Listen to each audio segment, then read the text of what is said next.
Bueno, buenos días. El profesor José del Valle nos visita en la Universidad Industrial de Santander. Para nosotros es un gusto que haya aceptado esta invitación. El profesor del Valle es doctor en lingüística por la Universidad de Georgetown y es filólogo por la Universidad de Salamanca. Santiago de Compostela. Por la Universidad de Santiago de Compostela, es cierto.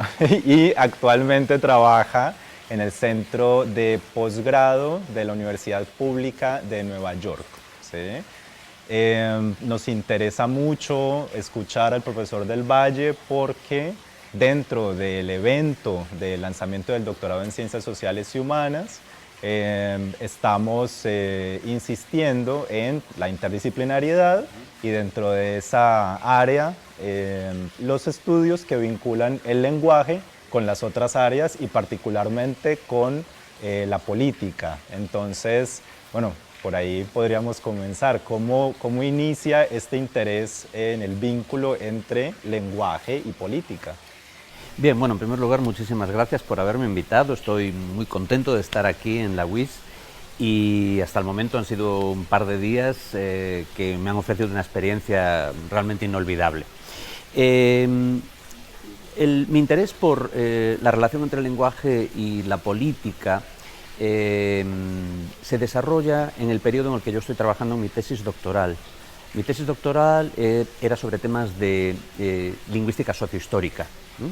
Cómo cambia la lengua española en relación con ciertas categorías sociales o cómo influyen ciertas categorías sociales en el devenir de la lengua española.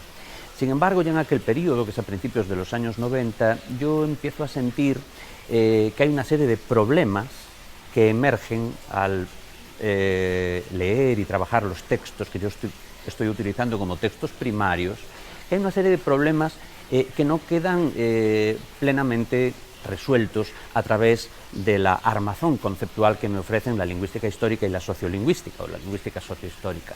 Me doy cuenta que en la construcción de identidades sociales a través de usos lingüísticos, lo que está en juego son relaciones de poder, son formas de organizar la sociedad en función de quién va a tener acceso a los recursos.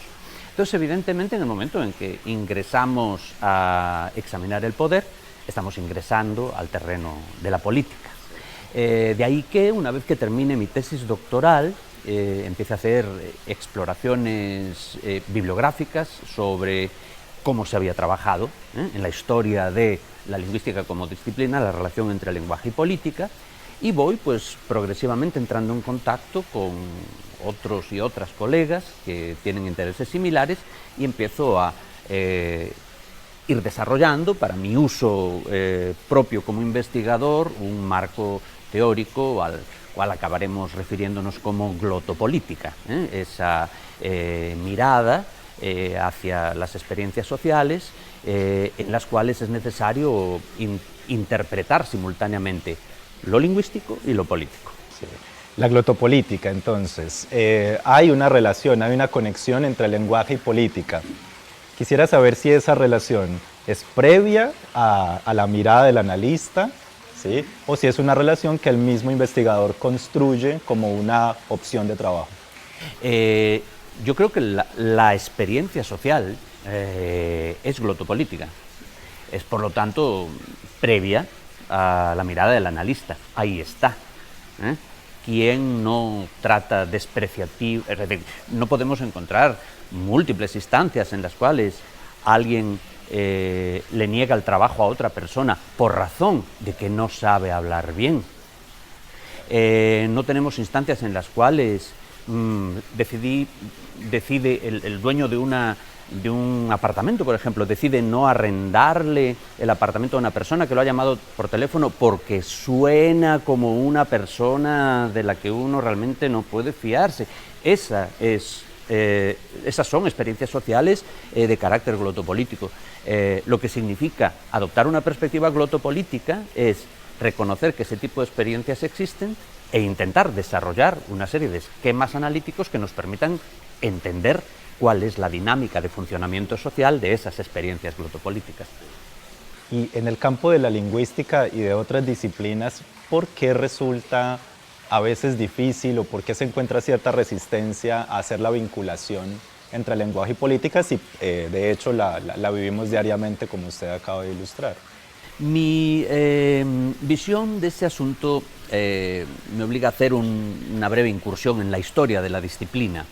Los estudios del lenguaje a lo largo del siglo XIX alcanzan un alto grado de desarrollo descriptivo y explicativo, que utiliza como modelo los protocolos de descripción y explicación de las ciencias naturales. Entonces se va desarrollando un campo o una disciplina, sobre todo en espacios universitarios, que ancla su legitimidad en esa proximidad a las ciencias naturales. Entonces eso va a tener como efecto el que de los múltiples fenómenos relacionados con el lenguaje, la lingüística como disciplina seleccione solo aquellos que puede representar como independientes de la voluntad humana, como absolutamente autónomos con respecto a las decisiones de si yo te discrimino a ti por tener tal acento, o discrimino a tal persona por cualquier otra razón, o le impido a esa acceder al trabajo porque habla de tal manera. La lingüística se va a centrar en las dimensiones formales, gramaticales del lenguaje.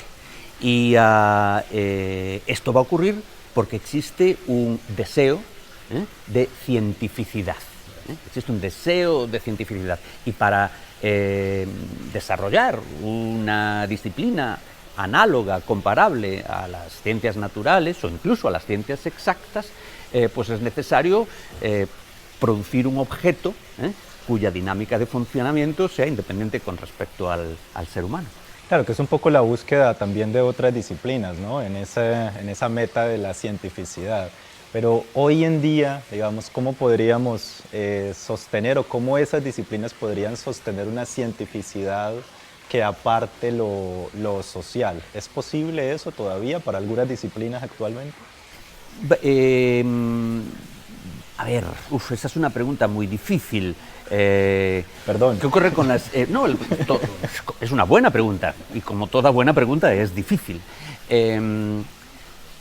Pero más que referirme a todas las disciplinas, es decir, en vez de arriesgarme a tratar de responder en justicia a tu pregunta, voy a limitarme a las humanidades y las ciencias sociales. Yo creo que las humanidades y las ciencias sociales en la actualidad van a ver su máximo desarrollo en la medida en que demuestren su relevancia para entender lo que está ocurriendo en nuestras sociedades. Espero que no se interprete esto que estoy diciendo como un argumento utilitario, porque, por ejemplo, ciertas prácticas filológicas que yo podría cuestionar desde un punto de vista epistemológico, las respeto profundamente y soy partidario de que las universidades auspicien ese tipo de trabajo. Porque estoy yo seguro al 100% de que mis críticas a la filología positivista son ciertas. No habito un mundo de certeza tan cerrado. Pero sí que es importante que quienes investigamos en el seno de las humanidades y de las ciencias sociales lo hagamos en diálogo con la sociedad. Y cuando digo en diálogo con la sociedad, eso incluye con otras disciplinas dentro de las humanidades y las ciencias sociales, con otros actores culturales e intelectuales, entre los cuales pueden encontrarse, por supuesto, la clase política, pero no solo, ¿no? Entonces, desde ese punto de vista, yo creo que es imperativo el que entendamos nuestras disciplinas como parte de la sociedad y que reflexionemos sobre su naturaleza en relación con la sociedad. Incluso, fíjate que en los estudios del lenguaje, ¿verdad?, los que podríamos decir que de manera literal deshumanizan el lenguaje, digamos, la lingüística computacional, ¿cómo vamos a entender la lingüística computacional si no entendemos quién controla los recursos a través de los cuales se están desarrollando proyectos de investigación y la forma en que se están implementando los resultados de la lingüística computacional en la sociedad? ¿Qué efecto está teniendo en la sociedad? Y de algún modo, ¿cómo vamos a trabajar con ellos también? Exactamente. Exacto. Exactamente. Nos hemos quejado mucho en ciencias humanas, en general, de la distribución de recursos y de cierta asimetría entre las disciplinas, ¿no? Esta vieja dicotomía entre ciencias duras y ciencias blandas que para muchos sectores pues ya no es operativo, pero que sigue teniendo implicaciones concretas, materiales en la distribución de recursos, ¿sí? ¿Puede la glotopolítica o digamos este interés entre lenguaje y política incidir de alguna forma en esa distribución inequitativa de recursos? Ojalá, sería ideal, pero creo que sería un poquito presuntuoso por mi parte el hacer una afirmación positiva en ese sentido. Yo creo que la llamada crisis de las humanidades es producto de una multiplicidad de fenómenos y de ellos yo destacaría dos. Uno es el hecho de que las universidades cada vez más están siendo gestionadas desde una lógica análoga a la que lleva a regular las corporaciones, las empresas. Es decir, hay una corporatización de la universidad. Quiere esto decir que la productividad intelectual se va a medir en base a criterios similares a los que se aplicarían en una empresa, ¿no?